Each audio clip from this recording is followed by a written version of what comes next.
Hello everyone, welcome back to Vaira vlogs in Kannada. ಎಲ್ಲ ಹೇಗಿದ್ದೀರಾ? I hope ನೀವೆಲ್ಲ ತುಂಬ ಚೆನ್ನಾಗಿದ್ದೀರಾ ಅಂತ ಅಂದ್ಕೊಂಡಿದ್ದೀನಿ. ನಾನು ಸಹಿತ ತುಂಬಾ ಚೆನ್ನಾಗಿದ್ದೀನಿ. ಹಿರಿಯ ನಟಿ ಮತ್ತು ಕಂಠದಾನ ಕಲಾವಿದೆ ಗಾಯತ್ರಿ ಪ್ರಭಾಕರ್ ಅವರ ಪುತ್ರಿಯಾಗಿರುವ ಅನು ಪ್ರಭಾಕರ್ ಅವರು ಬಾಲನಟಿಯಾಗಿ ಚಿತ್ರರಂಗ ಪ್ರವೇಶಿಸಿದರು. ಶಾಂತಿ ಕ್ರಾಂತಿ, ಸ್ವರ್ಣ ಸಂಸಾರ ಮುಂತಾದ ಸಿನಿಮಾಗಳಲ್ಲಿ ಬಾಲನಟಿಯಾಗಿ ಅನು ಪ್ರಭಾಕರ್ ಮಿಂಚಿದ್ದಾರೆ.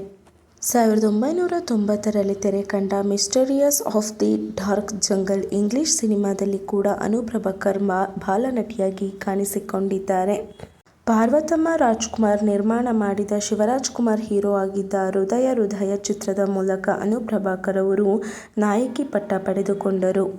1999ರ ಸೆಪ್ಟೆಂಬರ್ 16ರಂದು ಹೃದಯ ಹೃದಯ ಸಿನಿಮಾವು ತೆರೆ ಕಂಡಿತು. ಅಲ್ಲಿಗೆ ಅನು ಪ್ರಭಾಕರ್ ನಾಯಕಿಯಾಗಿ ಈಗ 25 ವರ್ಷ ತುಂಬಿದೆ.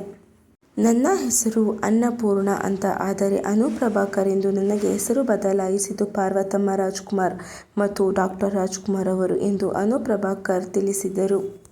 ಅನ್ನಪೂರ್ಣ ಎಂಬುದು ಚಿತ್ರರಂಗಕ್ಕೆ ಬಂದಾಗ ಅನು ಪ್ರಭಾಕರ್ ಎಂದು ಬದಲಾಯಿತು. ಇದೀಗ ನಟ ರಘು ಮುಖರ್ಜಿ ಅವರನ್ನು ಮದುವೆಯಾದ ಮೇಲೆ ಅನು ಪ್ರಭಾಕರ್ ಮುಖರ್ಜಿ ಎಂದು ಬದಲಾಗಿದೆ.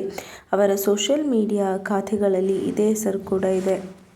ಅನು ಪ್ರಭಾಕರ್ ಅವರು ಈಗಲೂ ಬೇಡಿಕೆಯನ್ನು ಉಳಿಸಿಕೊಂಡಿರುವ ನಟಿಯಾಗಿದ್ದಾರೆ. ನಾಯಕಿಯಾಗಿ ಮಿಂಚಿದ್ದ ಅವರಿಗೆ ಪೋಷಕ ಪಾತ್ರಗಳತ್ತ ಹೊರಳಿದ್ದಾರೆ. ನಾನು ಗಾಯತ್ರಿ ಪ್ರಭಾಕರ್ ಅವರ ಮಗಳಾಗದೇ ಹೋಗಿದ್ದರೆ ನಿಮ್ಮೆಲ್ಲರ ಮುಂದೆ ಅನು ಪ್ರಭಾಕರ್ ಆಗಿ ನಿಲ್ಲಲು ಸಾಧ್ಯವಾಗ್ತಿರಲಿಲ್ಲ. ಅದಕ್ಕಾಗಿ ಅಮ್ಮನಿಗೆ ಥ್ಯಾಂಕ್ಸ್ ಅಂತ ಹೇಳ್ತೀನಿ. ನಟಿ ಅನು ಪ್ರಭಾಕರ್ ಅಭಿನಯದ ಹಗ್ಗ ಸಿನಿಮಾವು ಸದ್ಯ ತೆರೆಗೆ ಬರಲು ಸಜ್ಜಾಗಿದೆ. ಈ ಸಿನಿಮಾದಲ್ಲಿ ಅನು ಒಂದು ಬಹುಮುಖ್ಯ ಪಾತ್ರವನ್ನು ನಿಭಾಯಿಸ್ತಿದ್ದಾರೆ.